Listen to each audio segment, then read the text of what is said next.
NDA కూటమి అభ్యర్థులను భారీ మెజార్టీతో గెలిపించి రాక్షస పాలన చేస్తున్న జగన్మోహన్ రెడ్డికి బుద్ధి చెప్పాలని ప్రజలకు విజ్ఞప్తి చేశారు కూటమి నేతలు.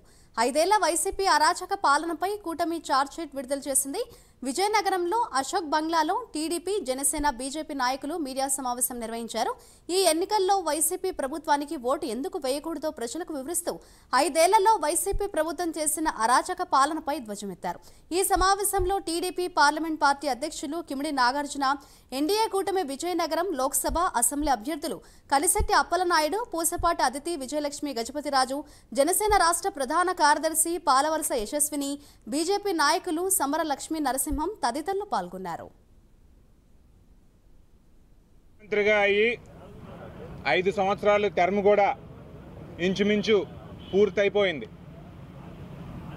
ఎన్నో ప్రగల్భాలు పలికి ప్రజలందరికీ ఎంతో మంచి చేస్తానని చెప్పి ఆశ చూపించి ముఖ్యమంత్రి అయిన జగన్మోహన్ రెడ్డి గారు ఈ రాష్ట్రానికి చేసిందంటూ ఏమైనా ఉంది అంటే అదంతా కూడా తీవ్రమైన అన్యాయం ఆంధ్ర రాష్ట్ర ప్రజలకు చేశారు.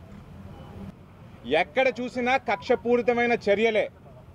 జగన్మోహన్ రెడ్డి గారి ఆలోచనలన్నీ కూడా రాజకీయంగా ఎదుటి వాళ్ళని ఏ రకంగా అనగదొక్కుదామన్నది తప్ప ఈ రాష్ట్ర ప్రయోజనాల కోసం ఆయన ఒక్కరోజు కూడా ఆలోచించలేదు. నిజానికి జగన్మోహన్ రెడ్డి గారు ముఖ్యమంత్రి అయిన తర్వాత మన రాష్ట్రం దివాలా తీసింది అన్నది అక్షర సత్యం. మన రాష్ట్రం అన్ని రంగాల్లో కూడా వెనకబడిపోయింది అన్నది అక్షర సత్యం.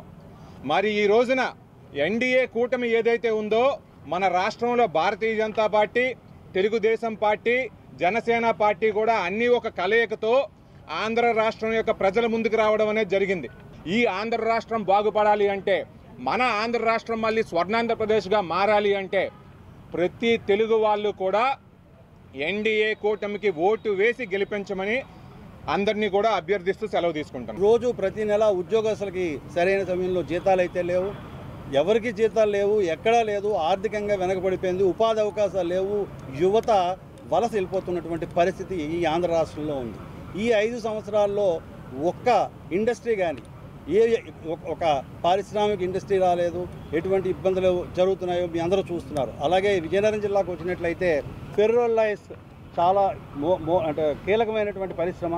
ఆ ఫెర్రోఎల్లాయిస్కి విద్యుత్తు సబ్సిడీ ఇస్తానని చెప్పి ఆయన అధికారంలోకి వచ్చిన తర్వాత వాటిని ఆయనకు నచ్చిన రీతిలో ఆయన పెంచుకోవడం కూడా జరిగినటువంటి ఘనత ఈ జగన్మోహన్ రెడ్డి గారి సర్కారుదే అని చెప్పి మీకు తెలియజేస్తున్నాను.